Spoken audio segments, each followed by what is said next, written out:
You are surrounded by things that demand your attention, opinions, outcomes, expectations.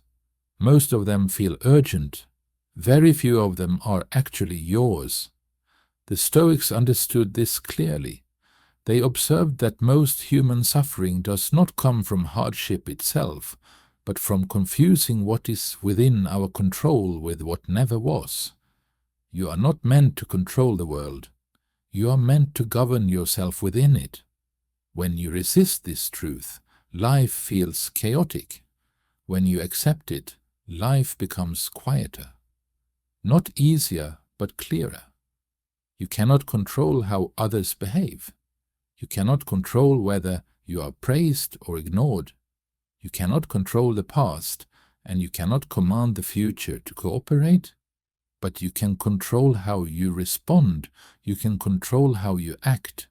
You can control what you stand for when circumstances refuse to bend. This is the core of Stoic strength. Most people exhaust themselves fighting reality. They argue with what has already happened. They resent what cannot be changed.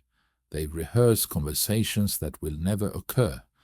A Stoic does none of this, not because he is indifferent, but because he is disciplined. He understands that attention is finite, and so he spends it carefully.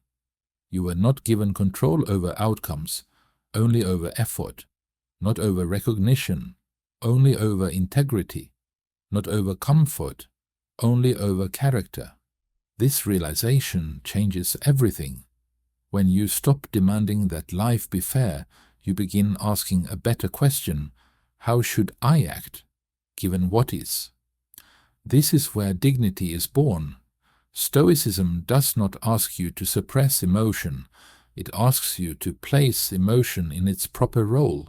Fear may appear, anger may rise, disappointment may linger, but none of them are allowed to command you. You observe them, you acknowledge them. Then you choose your response anyway. This is not passivity, this is sovereignty. A man who governs himself cannot be easily ruled by circumstance. He does not need perfect conditions to act correctly. He does not wait for motivation to appear. He does not require applause to remain aligned.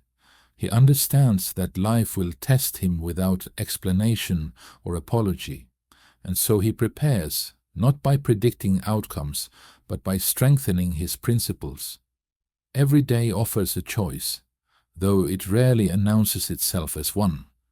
Will you react, or will you respond? Reaction is immediate, response is deliberate. Reaction hands power away, response reclaims it.